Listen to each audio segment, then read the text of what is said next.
Hello everyone! It is my pleasure today to finally bring you a review of the one original cast Star Trek movie I haven't discussed yet, 1989's Star Trek V: The Final Frontier, directed by Captain James T. Kirk himself, William Shatner. While the new Enterprise A is still being prepped for space travel, some of her crew are dubiously enjoying their shore leave.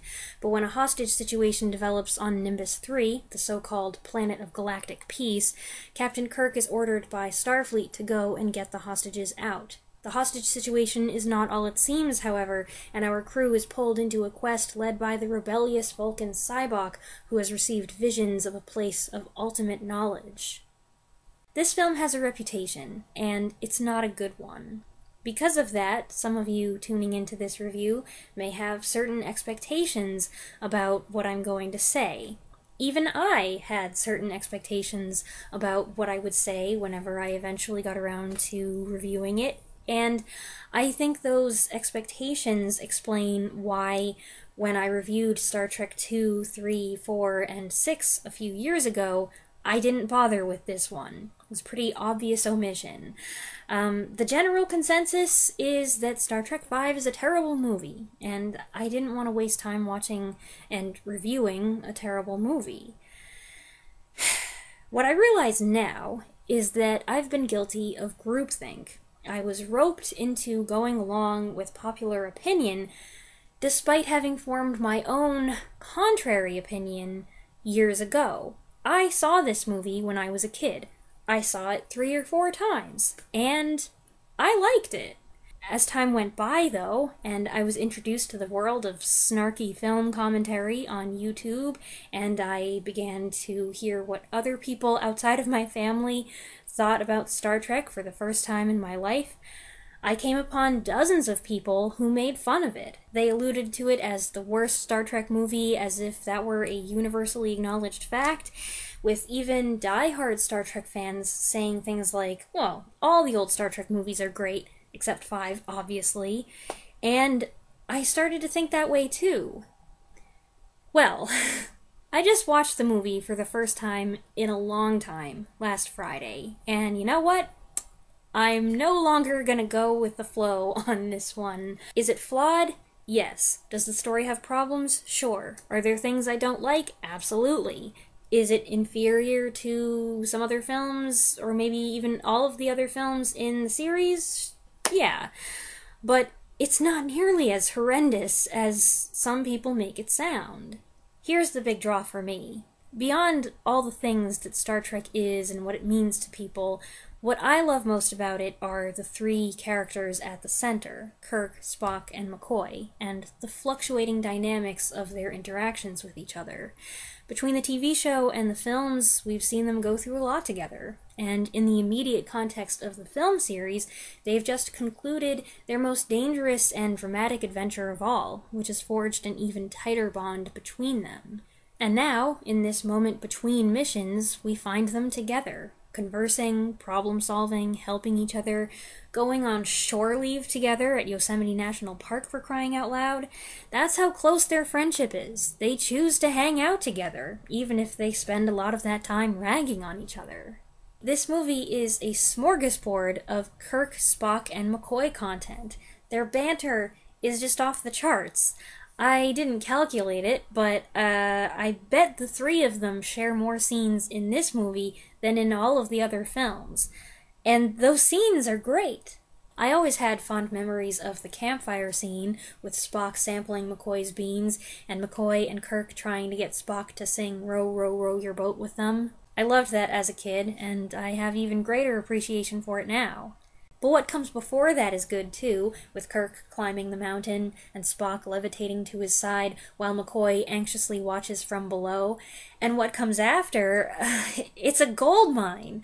We have the scene en route to the Enterprise, and we have the scene of the 3 of them in the new escape-proof brig, and we have the part where they're climbing the turbolift shaft. I'd forgotten about all of that, and I loved it. I understand that it's not for everybody. Comedy, I know some people think that comedy is supposed to be universal, but it's not. Comedy is very subjective. And I understand that for some people this is too silly, this isn't what they want from Star Trek, but I think it's wonderful. Especially because by this time, after all these years, William Shatner, Leonard Nimoy, and DeForest Kelley had become so settled into these characters that their exchanges feel delightfully natural.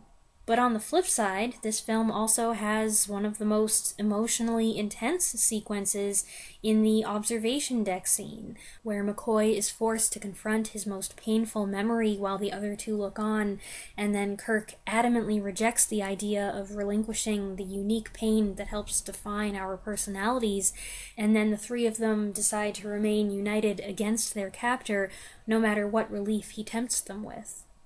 Now, I have since learned about the extremely troubled history of this production, how Paramount was contractually obligated to give Shatner his own film to direct, just like Nimoy had, how so many people voiced objections to Shatner's plans that the script had to undergo massive rewrites, and how a writer's strike further delayed production, and how they had to go with a less expensive special effects company, which is very, very apparent. What I think is most interesting is that Shatner's vision was for a much darker, more serious tone, but the comical elements kept being added in part to try to emulate the formula that had worked for Star Trek IV.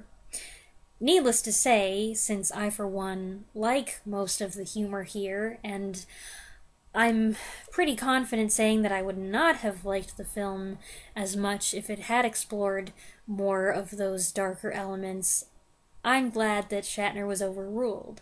Shatner wasn't an experienced motion picture director, and perhaps that's evident in some of the pacing, the uninspiring color palette choices, and the location shots where all the celestial music in the world can't distract you from the fact that this is obviously the American Southwest.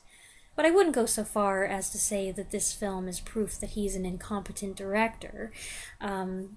It works well enough, and he wasn't just sitting in his trailer whenever he wasn't needed while the other movies were being made, so he picked up enough things along the way to make a Star Trek movie that feels sufficiently like a Star Trek movie, even if some people don't view it as canon. Also, according to people who were there, he maintained a positive atmosphere on the set, despite all the difficulties they were having, and I think he should get some credit for that.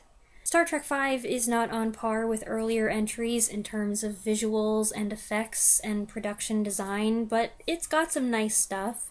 I like the shot that slowly pans the Enterprise bridge to show Cybok's enthralled followers looking on before we push in on the alert that the Klingon ship has been detected in the quadrant, a message that's going unheeded. Also, in the climactic scene, I really like the way the camera pans from the side view of the god entity to the three in the back, with Kirk stepping into frame with a skeptical glance at Spock before raising his finger to say, "Excuse me. Excuse me? What does God need with a starship?" I find it kind of mind-boggling that some people use that line as an example of why the movie is stupid. The plot's dumb because why would God need to use a ship to travel? I feel like either those people didn't actually watch the movie, or they missed the point, because that's exactly what Kirk is saying. He's pointing out what doesn't make sense to expose an imposter. As far as the finding God aspect of it goes, my being a Christian does affect how I respond to the story, with Cybok's search for ultimate knowledge in an Eden-like place, and the discovery of this being that claims to be God, and yet zorches anyone who dares to doubt him. Depending on what your own beliefs are, you're going to have your own response to the spiritual themes and religious elements here.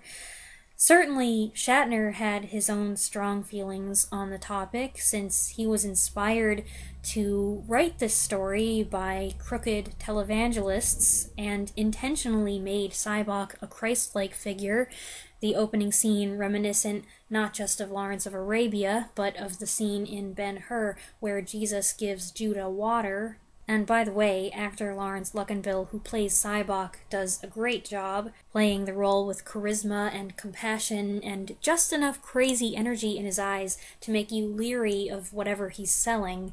He is an impressively complex character as well, an antagonist in that he's opposing our heroes, but not a villain, someone who appears to be taking advantage of the weaknesses of others, unaware that he himself is being taken advantage of until it's too late. Anyway, I'm not crazy about the God aspect, and there are other things that I'm critical of or that I don't like. For example, as much as I enjoy the humor and I like a little slapstick now and then, the part where Scotty says, "I know this ship like I know the back of my hand," and then turns around and walks into a beam and knocks himself out, is a little too silly for me. I feel that for all that they're given a big introduction, the film doesn't do much to develop the Federation, Romulan, and Klingon ambassadors who are taken hostage. Most of the time after that, they're just standing on the sidelines. I don't really like that they made Sybok Spock's half-brother. I feel like it would have been good enough if he were just a fellow Vulcan who Spock knew well at some point. But I can also see how it makes it more dramatic to add in a family tie to complicate Spock's sense of loyalty. And I, for one, always found Uhura's moonlit fan dance an uncomfortable scene. It feels gratuitous and out of place for one thing, and for another thing, I would think it degrading for a female officer to be asked by her male superiors to distract the enemy this way. If they were saying we need a distraction and she came up with this idea herself, fine, okay, but if it was someone else's suggestion, But it's nice to see the other members of the crew each getting to play a significant part here. I feel like the supporting roles are nicely balanced in this one. There's the great scene with Sulu and Chekhov hiking together, which my sister always used to quote when we were young. Chekhov also gets to play captain, and Sulu has that moment where he has to fly the Galileo shuttlecraft in by hand. People get to ride horses, that's new. Uhura gets to do more than just manage communications, and she and Scotty have a little flirtation going on. I don't know where that came from, but they do quite a lot with it here. There's a nice sense of fun overall, which perhaps makes for an odd combination with the weighty material of the main plot, a search for the wisdom of God conducted by a prophet who appears to brainwash his disciples by freeing them of the burden of their secret pain, only to find that he himself has been a tool. That came out funny. You know what I mean. But I guess I don't mind that bizarre combination. Or maybe I find the lightness of the humor a welcome relief from all that heavy stuff. I can't decide how I feel about the Klingons. I guess I like them, but there's nothing intimidating about them by any means.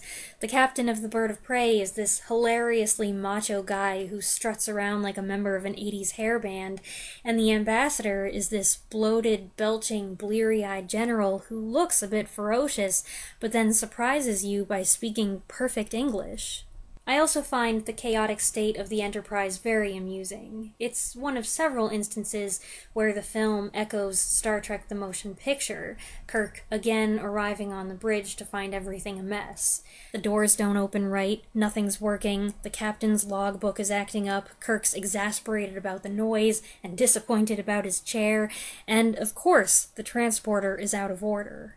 It's a pleasure to hear Jerry Goldsmith back at the helm doing the music. He reuses a couple themes from his score for Star Trek the Motion Picture a decade before, including the main theme, which by this point had become the theme of Star Trek The Next Generation on television, which generated some confusion. The marshmallows bit was also a charming running gag. Calling marshmallows marshmallows is actually something that my family adopted, but I didn't know that that came from this movie. I thought it was just one of many weird things that my family says. We have a whole bunch of foods that we don't call by their proper official names, and I thought this was one of them, but nope, comes from Star Trek V. The last part of the film has some creepy stuff. Our heroes sitting helplessly in the dead shuttle while the god alien emits these weird screams just outside, and then that's followed by the bizarre chase scene across the desert with this giant glowing blue head shooting lasers out of its eyes. It's very strange. But then the wrap-up, the way it all concludes, is surprisingly winsome and kind of adorable. So, I'm pretty disappointed in myself for getting on the Star Trek V is terrible bandwagon, because I don't really feel that way. I like Star Trek V. I liked it when I was a kid, and I still like it now as an adult. And honestly, I don't really care what anybody thinks of me for having that opinion. And neither should you. If you genuinely like a movie that everybody else makes fun of, stick to your guns. Don't let people shame you into changing your mind. If yours isn't the popular opinion, the cool opinion, who cares? Be independent and stay true to yourself. Now, I'm not going to go overboard and say this is my new favorite Star Trek movie, but having recently seen all 6, I can safely say that I enjoy all of them to varying degrees and for different reasons. There isn't one in the bunch that I don't find entertaining and well worth watching. And there you have it. That's my take on Star Trek V: The Final Frontier. I'm sure some of you have strong opinions about this film, and I'm very curious to hear what you all have to say, so please feel free to share your thoughts in the comments below. I hope you enjoyed this review, and I'll be back soon with another one. Thanks for watching.